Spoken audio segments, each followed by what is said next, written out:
And we return to Angela Levin's Royal Mastermind Awards of 2024. Angela Levin, do you want to unveil who you have decided to be your most hard-working royal of the year? The House of Windsor is no stranger to scandal. Yet even seasoned royal watchers were shocked by the recent events surrounding Prince Andrew. King Charles's decision to evict his brother from the royal lodge has sent shockwaves through the family and beyond.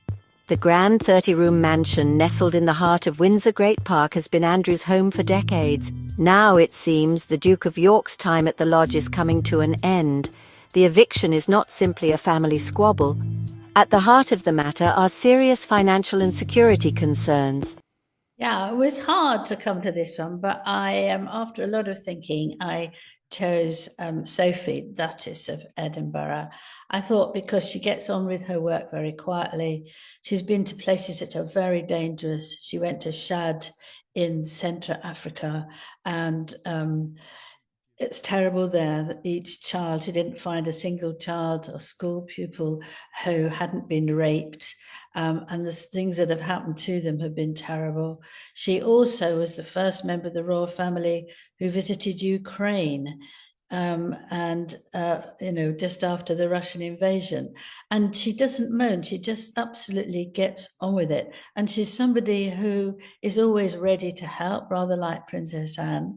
And she also was marvelous to the Queen. She was really like a daughter, went to church with her, was there whenever she needed someone to talk to.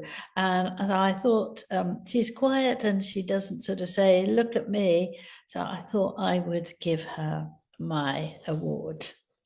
Yeah, and of course she's had to pick up a bit of slack, hasn't she? Because let's be honest, with King Charles and Prince William out of action because for a big period of the year, Angela, he was working, but he was also looking after the kids when Catherine was going through her chemo. Then there were other periods where Camilla was sick last year. So she has been steadfast, really.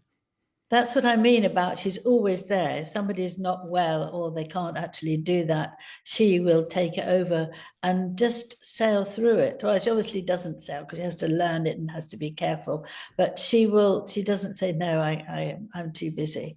And I think that some of the things that she and the Queen have gone through, where they try and help women who've been absolutely mutilated and abused, and it does make them cry. She admitted she cries. Camilla admitted that she cries as well. And they're not sort of wimpish people, and it's just hard work to do that, and to do that with a good face and a determination to help these women, I think is terrific. The Royal Lodge, with its sprawling grounds and aging infrastructure, is a financial black hole. It is in dire need of repairs, with estimates reaching a staggering £503,000 annually.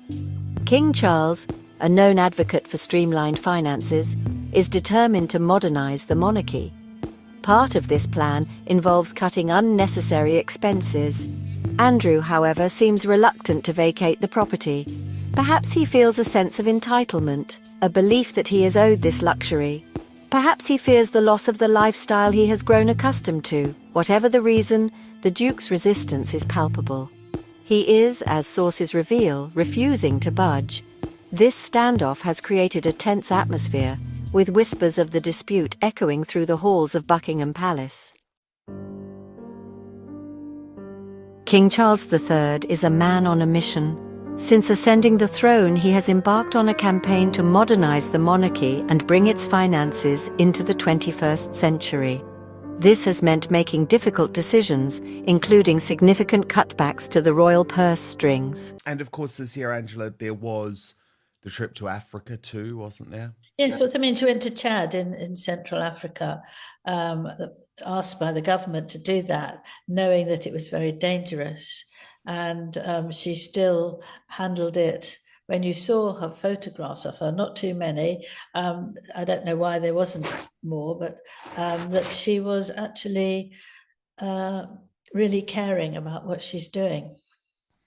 Yeah, no, it was really lovely to see, actually, wasn't it? Really, really lovely to see.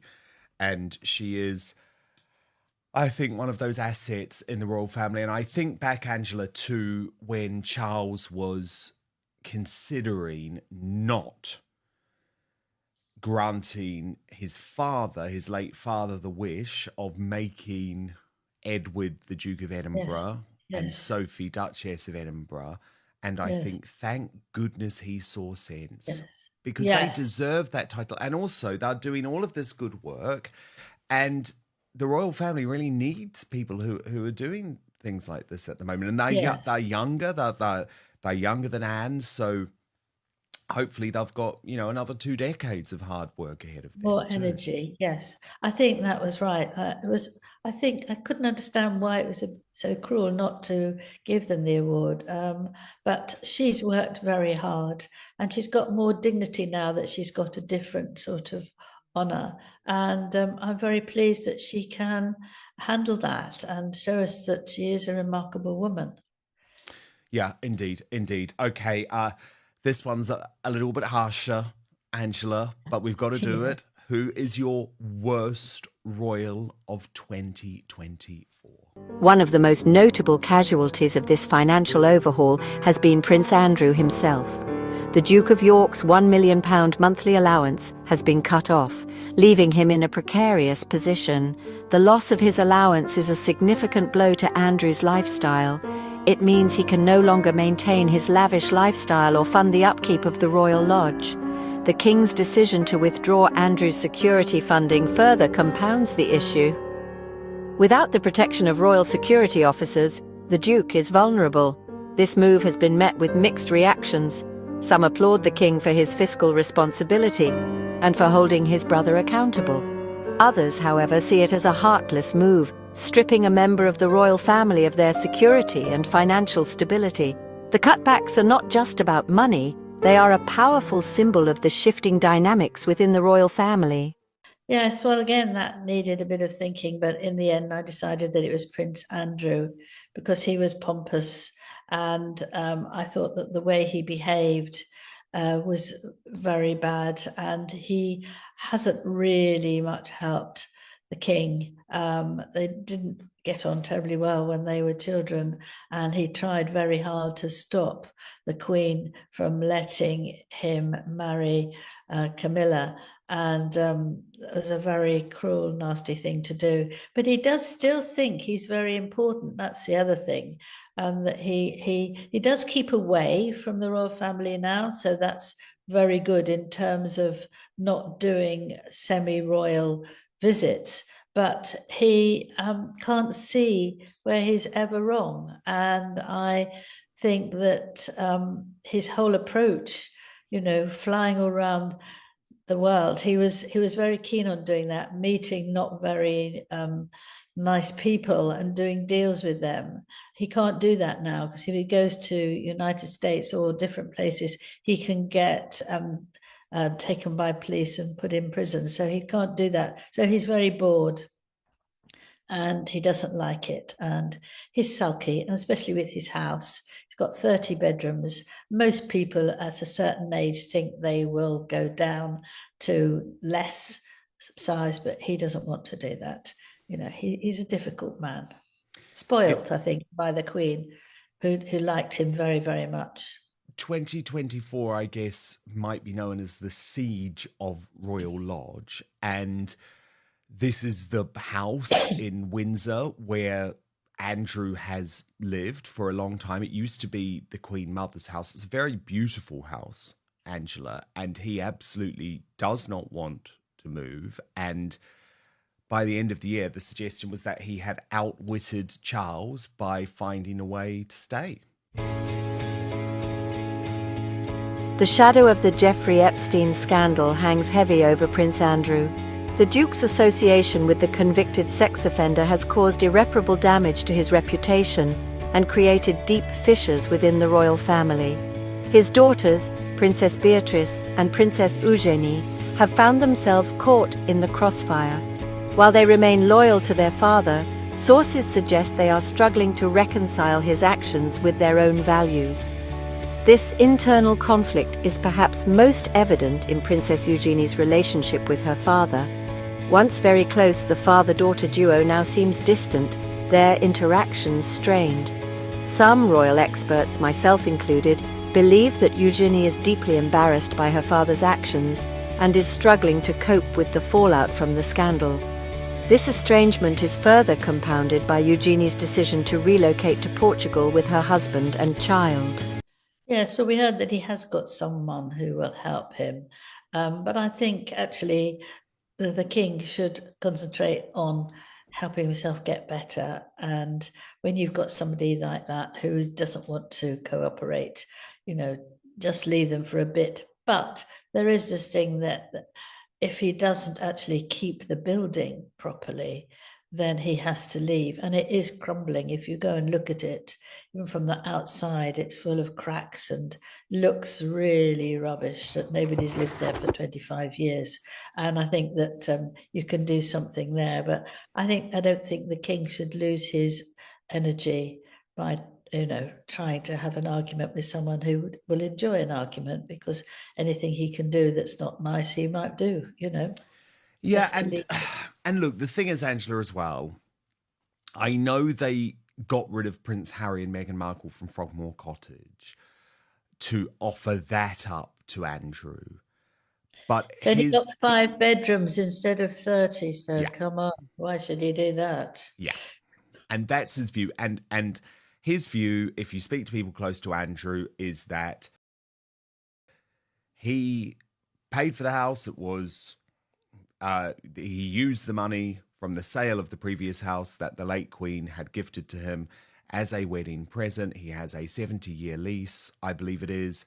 I think the idea is that probably Beatrice or Eugenie end up moving in.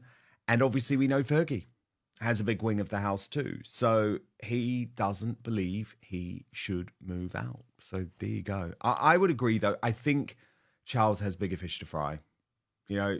Just These leave are your very brother in the difficult house. times, and I think he needs to do that and put it to one side. But as you said, if they don't keep the house up, if he doesn't keep the house up, then he won't be allowed to stay there. That's the thing. Not that they want it to fall apart, but in his contract, it says certain things that he has to do every so many years, and he's not doing it.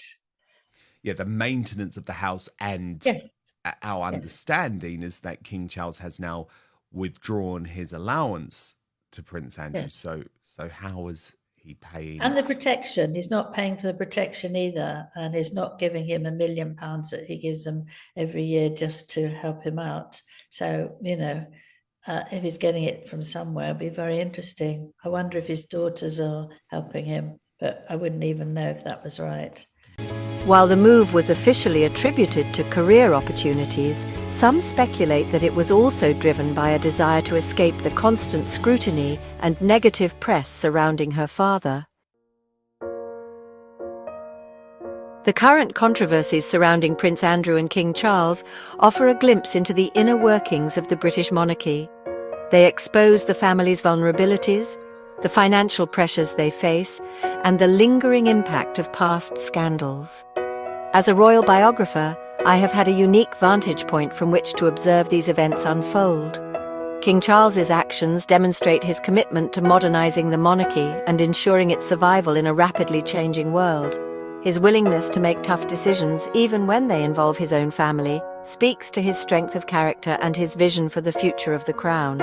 However, these actions come at a price. The eviction of Prince Andrew, the financial cutbacks, and the strained family relationships all point to a period of turbulence for the royal family. How they navigate these challenges will shape the future of the monarchy for generations to come. It is a story that is still being written, a drama that continues to captivate the world.